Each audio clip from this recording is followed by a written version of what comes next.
house today. Wow. I like close it. And personal. Hello. Y'all are welcome. Yeah. Feel free to use this for your fantasies later. That's right. You're welcome. It's After Drill. Every day. Making your dreams come true. I'm Beef. I'm Drew. Yes. You know him. You love him. You also know how to love him. Every day, After Drill, here on 1010XL Facebook page, brought to you by our friends at the UPS store in Ponte Vedra Beach. Located at 830 A1A North in Tournament Plaza. Locally owned and operated by our friends the Duncans, serving the community for all your printing needs the last 25 years. Whether it be brochures, business cards, yard signs, planners, you name it, they got you over there at the UPS store in Ponte Vedra Beach, Florida. You can reach them at 904-285-2345. That's 904-285-2345. As always, here on After Drill, we want to hear from you. Hit the comments down below, like it, share it, vote early, vote often. It's the Chicago way. Fun day here on the Drill as we get rolling here. Tuesdays, it's it's what they call the dead period, but it's never dead here on the Drill. We were partying this morning. We were having a good time. That's right. Your dad is enthused by the news that broke early this morning, right before we did the Tap 5 at 8, in fact, that it's a clean house. They've successfully secured all of the soccer players and the coach from the Thai cave situation. Yep, that's so right. Everybody was greatly relieved. Outstanding effort by those dudes. By the way, did you see, basically there was video of those divers going in, and then there was a video of basically guys who were saying this cave is basically a replica. And the divers have to literally, it was so narrow, they basically would get stuck and they'd have to force themselves through. I mean, it isn't, I can't even imagine. That's why they had to get Navy SEALs to do that. Right, it was crazy. That is insane. It was crazy. And the fact that they were able to get all those kids out and their coach with no one getting hurt, right? At least as far as we know. Well, I think, did one diver die? Well, I should say, none of the kids or the coach got hurt. Yeah, right. There was one of the divers who was a ex-Navy SEAL, or whatever the Thai equivalent is of the Navy SEALs. Right. He died in a kind of a late night thing. He drowned, but it was more like exhaustion. Like he passed out underwater. It was and that just shows the amount of physical exertion that it took to get to these kids. Not even imagine getting to them, and then you have to bring the kid back. You got to bring the kid back. It was crazy. I wonder if they, like, when they get to them, do they take a break, or are they just like, let's do this? Like, because I think it takes a while to get to it and back. Yeah, I would think they'd have to take some kind of break. Yeah. Also, just to kind of gear the kid up. Sure, like, hey, this is what's going to go down. This is not going to be fun. Yeah. Don't panic. Don't panic. I'm going to have to shove you through a crack that's smaller than you are. It's going to hurt. God, man, it's crazy. It seemed like a bad scene, but I mean, thankfully they got him out of there, and KC, like you said, it's great news. It's always, it doesn't matter what part of the world it is. It's always good when you see people come together and work to fix a bad situation, and that's what happened over in Thailand. Speaking of bad situations, Drew, it seems like two teams that you would think were headed towards some kind of postseason collision course seem destined or desperate to jinx themselves and give themselves the worst possible kind of sickness. It's like intentionally seeking out illness. But the Lakers and Rockets both seem to be hot on the trail of Melo Anthony. Yeah. I don't know what they're doing. I don't know what the Lakers are doing in general. You sign LeBron James, and it really seems like they're trying to sabotage his first year in LA as much as possible, on top of signing noted malcontents Rajon Rondo and Lance Stevenson to go with JaVale McGee. Now they want to add Melo? It's just like, the more this goes on, how much less does this feel like a basketball move for LeBron? I mean, you go to LA. That's the question. You think that he's going to be pushing, obviously. You got to get me Kawhi, Paul George. You got to give me somebody, at least for the first year, that I can play with. Instead, they go out and get Rondo, Lance Stevenson, and JaVale McGee. Now they're hot on the trails of Melo.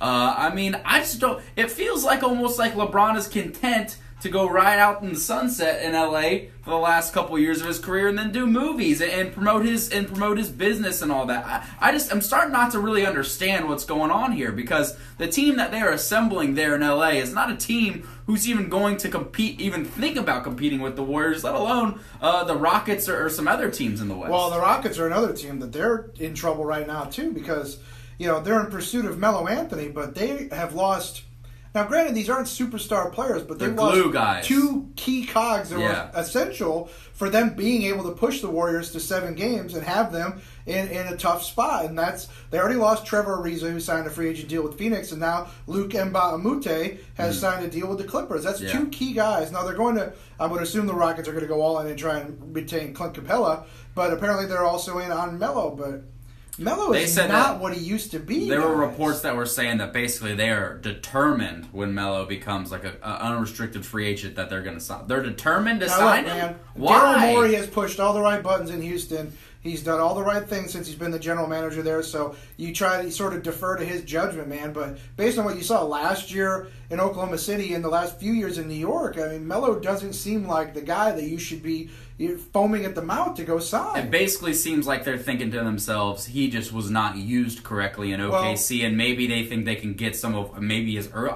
That was my question. The prospect of playing with LeBron James in LA, would that outweigh? Would that rejuvenate him? Mm-hmm. Would that kind of reignite the fire? Would that get Melo back to what Melo used to be? Because Melo, years ago, now he's never been a great all-around player, but he's always been at his best a very dynamic scorer. Sure. And he hasn't been that the last few years, but can he get back to that? Right. Is the question. I just think you're going to have a guy who's going to take a high volume of shots and not really give you much back. Well, yeah. I.e. the final years of Kobe's career. He did take a lot of shots. And don't get me started on guys that shoot a large volume of shots. Fun fact, Drew, as we're talking hoops before we shift gears, my beloved Chicago Bulls, shout out to my boy TJ for the shirt. My beloved Chicago Bulls decided, it took them all of 2 hours of their 48-hour window to match the near $80 million offer sheet that the Kings gave Zach LaVine. Fun fact about Zach LaVine that somebody tweeted out, Zach LaVine has more missed shots last season than he had rebounds, assists, and steals combined. I was shocked when I saw that they matched the offer. Let's get it!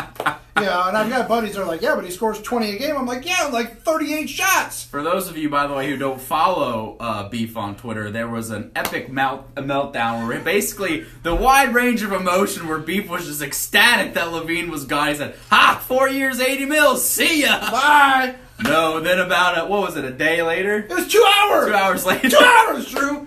I think I may have set the world record for rocketing through the 5 stages of grief. It was unbelievable. Over the course of that evening. It was all-time Twitter. I mean, I was so thrilled when the Kings made that offer. I'm like, yeah, you can't turn that down, Zach. Good luck. God.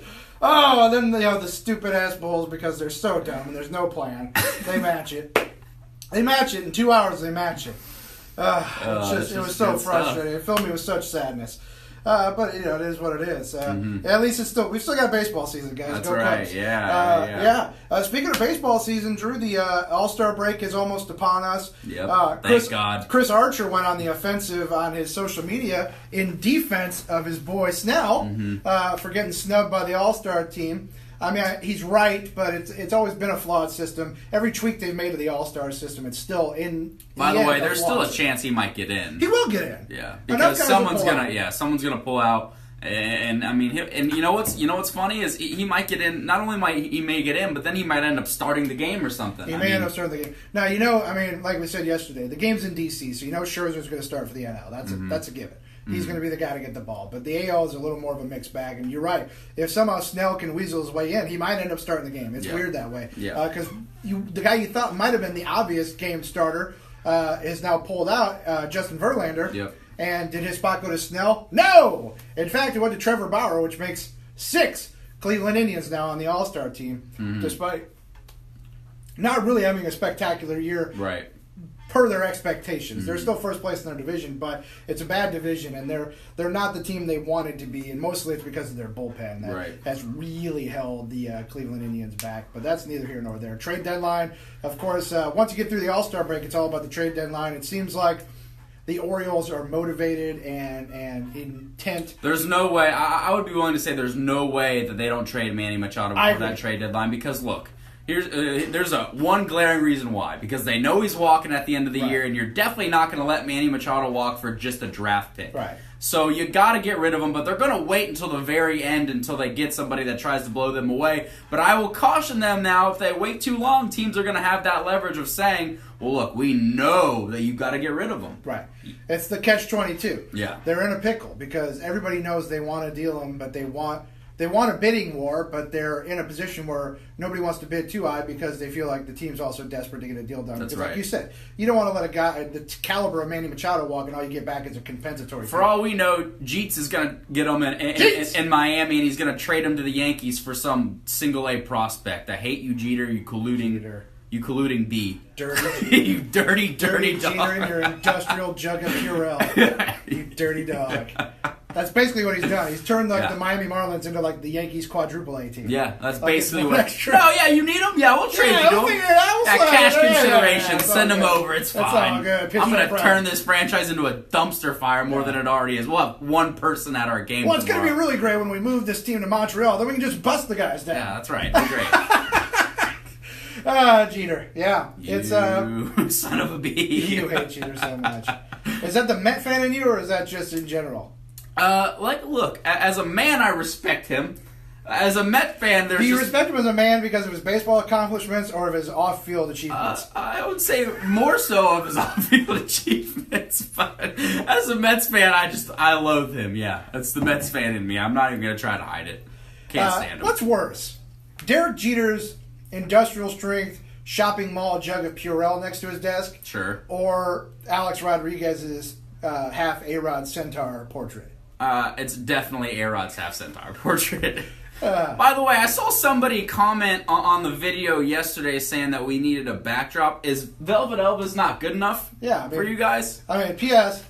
We got a window, dog. And yeah, I mean, look at that scenery back there. Are you kidding me? And what they say, as they say in a lot of cultures, windows are the eyes to a building.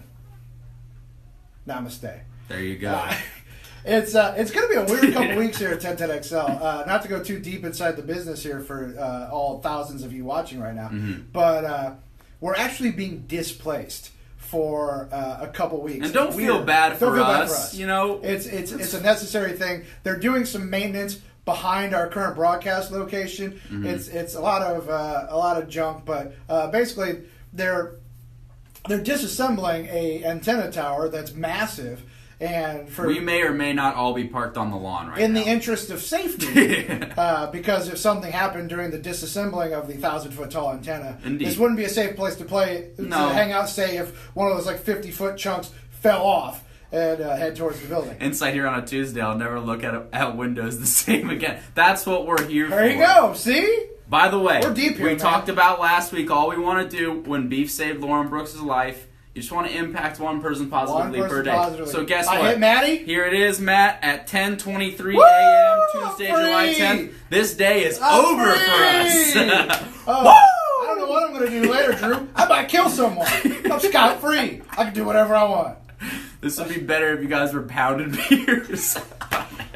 Drew, ironically, we don't have beers, but Drew did show up with a pint glass. Yeah, I did. Now, it wasn't full of beer, allegedly, although it was very dark. It was very and dark. It did have a little bit of a foamy head, but I think it was coffee. But yeah, Drew, instead of going with something like this, that I have, like the thermal cup that's insulated. This thing has been through the wars, by the way. Absolutely. I don't know if you can see this clearly. This thing is beat to death. But man, it keeps the coffee so hot for so long. Instead, Drew decided he wanted to go, it's more of a competitive eating sort of approach with his coffee, brought it in a pint glass, no lid, which means you got to drink it fast or it's going to get cold. Exactly. And I don't know how you did, Drew. I haven't seen the glass. It's gone. Did you finish it? I drank it all. Proud of you, buddy. I'm proud. Thank you so much. Thank you so much. It means the world. We're not live at Glenn's, Tony, although I think it is right around the road. Gibby's checking in. Gibby's part of the team. Gibby, I wish we could simulcast Gibby in. That would be part fantastic. Of the squad. We could make Gibby part of the team. Gibby, now has Maker's Mark. Cheers to you. Gibby now is part of the afternoon show. That's right. Speaking of the afternoon show, man, we went in on the Frange this morning on the morning show. Now, you weren't here yet, Drew, but we went hard on the Frange man. We love the Frange man, but one thing we love more than Frank is making fun of Frank. And we do it with love in our heart, but we like to poke fun at Frank. I'm not high enough on the totem pole to do that yet, so I will refrain. But We're trying to rope Brooksy in to making fun of the Frank She because won't it's a do it? morning show tradition. She won't But do it? there's still a little There's bit. some affection for each other. It's not affection, but there is a bit of a professional relationship Sure. between the two. Sure. Off air, as far as the business end of the radio station. So their paths still intertwine. Right. I hope this doesn't come off as sexual because that's not what I'm implying. But their paths do intertwine professionally. So it's hard for her to poke fun at the Frange. Me and Dan and Jeff being in the morning show, completely unaffiliated with Frangie outside of being part of the glorious 1010XL network. She'll warm up to it. Feel free to poke fun all we want. So we made a little fun, and we got to, for the first time, I think in 2018, Christmas in July, we got to break out the beautiful Do You Hear What I Hear? Sung by the one and only Frank Frangie, who's on vacation right now. I believe it's his 7th vacation of 2018. He's off in New York to see the boss. Which is good for Frank because he never gets to see the boss. He's only seen him about 700 times. So it's nice that he gets to see the boss one more time in New York on Broadway. I don't know what's different about the boss on Broadway than the boss, say, at Madison Square Garden or whoever or wherever, but what I don't know what the boss does on Broadway. What does the boss? Does he do show tunes? I don't. Does he wear like a bedazzled denim jacket? Apparently, only Frank knows. Does he do Born to Run with like a chorus of dancers? Oh, man. I don't know. Frank will let us know because none of us here outside of the Frange and maybe your dad could afford the tickets. But Frangie will go to the boss on Broadway. He'll let us know how it goes, and I'm excited to hear the feedback. Not really. I couldn't give a crap less about the boss, but I always enjoy hearing about people's vacations and whether they were worth. Maybe if we could ever muster up enough cash money out of our millions and millions of fans and all our advertisements that we have here on After Drill, we can get Frange on a little cameo action. A little cameo from the Frange? Yeah, I mean, we already know we've slipped a few checks to Father Dan already. Look, and we're not, we've said before here on After Drill, and really the drill in general, we are whores. We will do anything for money. So, as much as we like to make fun of the Frange, if he wants to throw a few, notes this way, we'll put a backdrop up here, and this whole thing will be sponsored by the Frangie Show. By all means. I don't care if it's called After Drill. It'll be brought to you by the Frangie Show. I don't care. I'm happy to do it. I'll do it right now. Do you hear that? Do you hear that, Frank? Frank, I know you're watching. CTC, dog. Cut the check. Come on, bro. Actually, you know what? No checks, because I worry about checks. They may bounce. Cash only here. Cash only. We're a cash Under only the table's operation. fine. Yeah. Under the table's fine. Even better, man. Uncle Sam. When Uncle Sam doesn't know, won't hurt him. Thank you. Hopefully the feds aren't monitoring this program. I know it. I'd be nervous. Yeah. I don't know where this show's going, man. On that note, out of control. This thing's off the rails. Oh boy! By the way, did you see the beautiful engagement? We had to place bets now as the latest celebrity couple. Jay Beebs reveal their love. Yeah, Jay Beebs, and man, he is entering just the absolute snake pit as far as in-laws. Fun fact for you guys: Jay Beebs and Grande and all them, they got the same manager. Really? Publicity stunt in the works, I think. Here, man. I think Jay Beebs might have seen all the stuff Grande was getting. All the attention. Wow, she's getting a lot of pub, man. Oh, she's getting a lot of pub. All of a sudden, he sees, Pete Davidson just became relevant again for a half second. Yes, this really took a turn. Look, Matt. Listen. When you tune in for After Drill, that's what happens. This is what you do. You grab the left belt, you grab the right belt, you click it in, and you go for the ride. That's right, baby. Okay, we're here with you together. We're all in this. All is one, one is all. Yeah. So Jay Both Beebs dated for about a month, by the way. Right, they're so quick. So Jay Beebs is engaged now to Haley Baldwin, who is the daughter of Stephen Baldwin and the niece of Alec Baldwin. So have a great time at Thanksgiving, Beebs. Should be super fun with the Baldwins. They're both sound like really fun guys to talk to for different reasons. Beebs, so what are we doing, man? Awesome time, Beebs. At least Grande is going to go have Thanksgiving on Long Island with the Davidsons. Has anybody checked in? Has anybody checked in on Selena? Poor Selena. No. Selena. I did see Selena. Selena actually showed up in one of my favorite television shows. I don't know if you've seen this show, Drew, or any Cougars out there. Let me know. One of my number one, maybe not my favorite show on television, but up there, Drunk History. Is a fantastic show. She was on Drunk History? She wasn't one of the drunks. She was starring in one of the reenactments. They were doing the tale of Joan of Arc. That kind of makes me like her a little bit more, by the way. You know what? That wasn't Selena. That was Vanessa Hudgens. I mixed them up. they're kind of the same person. So, back sorry. it up, reverse it, Yeah. check that, not her. But yeah, still, watch Drunk History, man. It's the bomb. Great show. It's a fantastic show. Much like this show, we seem like we're drunk, but we're not. Drunk History, they actually are drunk. If you've never seen the show, free plug for Comedy Central, not that they need my help. But basically, they take like a comedian or an actor, they get them just absolutely slobber-knocker drunk, and then they relay a tale from history. Right. Some kind of story, some kind of event in history. They memorize kind of the Cliff Notes version of it, and then they have to tell it back. Sometimes they even have to state. take breaks because Take they're some breaks, so drunk. throw up, they fall over.